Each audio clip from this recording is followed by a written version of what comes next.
Reels वाली बहू। प्रज्ञा को रील्स बनाने का बड़ा ही क्रेज है और वो दिन भर रील्स बनाती रहती है। खाते पीते घूमते फिरते घर में कॉलेज में रील्स बनाने के कारण प्रज्ञा पूरे कॉलेज में हाईलाइटेड है। जहां उसके रील्स सभी को पसंद आते हैं, वहीं मनीषा चिंता में डूबी रहती है। एक रोज जब खाते हुए प्रज्ञा रील्स बना रही होती है, तब मनीषा कहती है, एक मिनट भी चैन नहीं है इस लड़की को। ये नहीं कि खाना तो आराम से खा ले, लेकिन नहीं, अरे थोड़ी देर रील्स नहीं बनाओगी तो आसमान नहीं टूट पड़ेगा। अरे मम्मी, इसी को तो कहते हैं डिटर्मिनेशन। तुम नहीं समझोगी ये सब। भगवान, इस लड़की को सद्बुद्धि दे। जब देखो तब टेढ़ा बाका मुंह बनाती रहती है। मनीषा की बात का प्रज्ञा पर जरा भी असर नहीं होता और वो खाते खाते रील्स बनाती रहती है। दिन बीतने लगते हैं और देखते देखते प्रज्ञा का कॉलेज भी खत्म हो जाता है।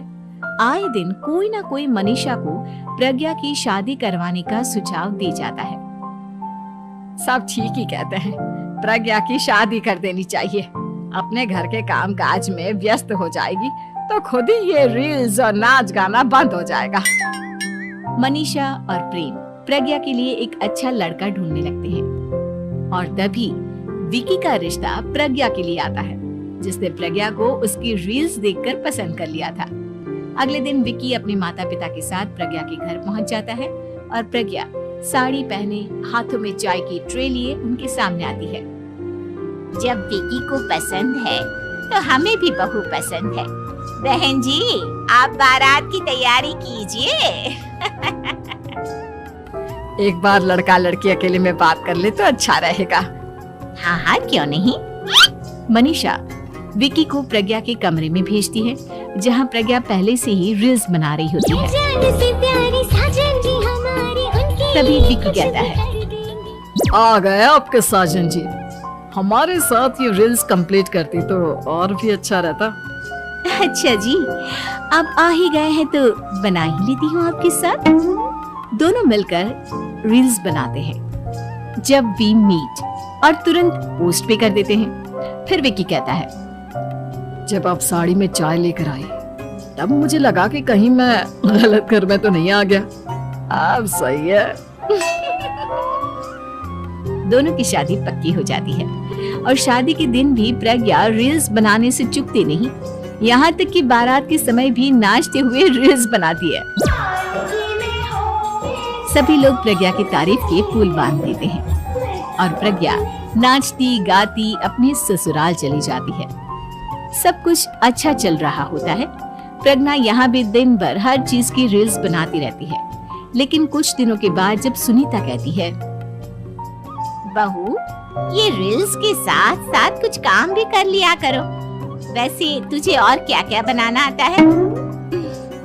मम्मी जी, वैसे तो सब कहते हैं कि मैं सब कुछ अच्छा बनाती हूँ, लेकिन मुझे लगता है कि मैं मैगी अच्छा बना लेती हूँ। हाँ, कॉफी भी अच्छा बना लेती हूँ और मुंह तो सबसे अच्छा बना लेती हूँ। हैं? अच्छा अच्छा। सुनीता अपना माथा पकड़ लेती है और कहती है, बहू, कुछ खाना बनाना भी सीख लेती। मम्मी जी, मैं लंबी प्लानिंग कर रही हूँ। जल्दी ही मैं इतनी फेमस हो जाऊंगी कि मुझे पैसे मिलने लगेंगे। हम दोनों सास बहू राज करेंगे, राज।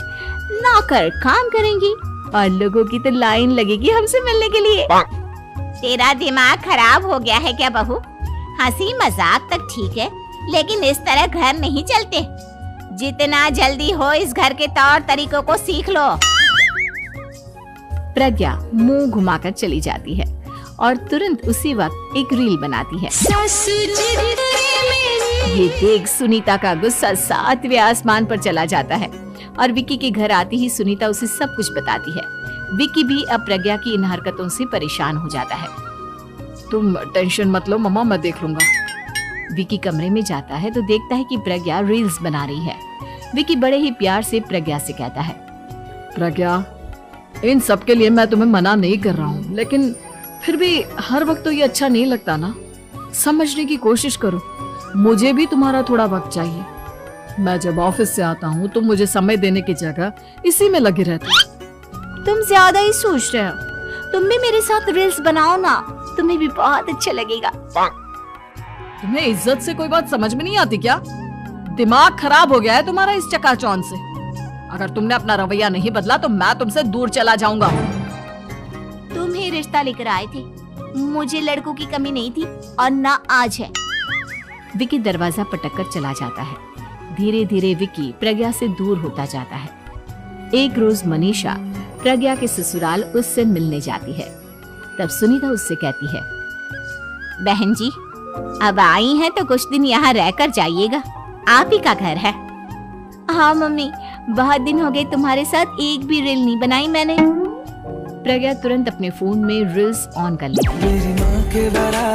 ये सब मुझसे नहीं होगा।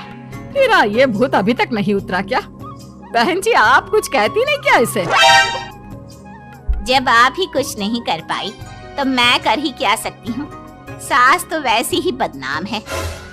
शाम को घर की लाइट चली जाती है और मनीषा प्रज्ञा से कहती है, मेरे घुटनों में बहुत दर्द हो रहा है, तू लाइट का कुछ इंतजाम करना बेटा। अच्छा, कैंडल जला देती हूँ मम्मा। प्रज्ञा गाते हुए कैंडल जलाती है और खिड़की के पर्दे के पास रख देती है। मनीषा, जिसे बहुत दर्द हो रहा है, वो सो जाती है और प्रज्ञा हमेशा की तरह अपने रील्स में लग जाती है। उधर कैंडल की वजह से पर्दा आग पकड़ लेता है और मनीषा के कमरे में आग लग जाती है। बचाओ, कोई है, बचाओ। सभी भागते हैं और विकी कमरे की आग बुझाने में लग जाता है, लेकिन तब तक मनीषा आधी जल चुकी थी। मनीषा की हालत देख प्रज्ञा रोने लगती है। विकी मनीषा को तुरंत हॉस्पिटल ले जाता है और उसे एडमिट कराता है। विकी प्रज्ञा से कहता है, देख लिया ना, तुम्हारे इस नाच गाने की वजह से आज तुम्हारी माँ की जान जाते जाते रह गई। अब पता नहीं तुम और क्या चाहती हो। उधर डॉक्टर कहते हैं, इनकी हालत बहुत नाजुक है, आधे से ज्यादा जल चुकी है। प्रज्ञा रोती हुई मंदिर में जाती है और भगवान के आगे जाकर कहती है, भगवान, मेरी माँ को ठीक कर दो। मैं कसम खाती हूँ, हाथ से ये रील्स बनाना छोड़ दूंगी। बस मुझे मेरी माँ वापस मिल जाए। 2 दिन बीत जाते हैं और मनीषा खतरे से बाहर आ जाती है। पेशेंट अब ठीक है, आप लोग उनसे मिल सकते हो। सब कोई मनीषा से मिलता है और प्रज्ञा सबके सामने अपना फोन तोड़ देती है। मुझे माफ कर दो मम्मा, मैंने तुम लोगों की बातों को नजरअंदाज किया। बेटा, कोई भी चीज जरूरत से ज्यादा खराब है। मैंने तुम्हें रील्स बनाने से कभी मना नहीं किया, लेकिन हर वक्त एक ही चीज तो सही नहीं है। मैं समझ गई हूँ मम्मा, आई एम सॉरी। प्रज्ञा उस दिन से रील्स बनाना छोड़ देती है और पूरी तरह से अपने घर में लग जाती है।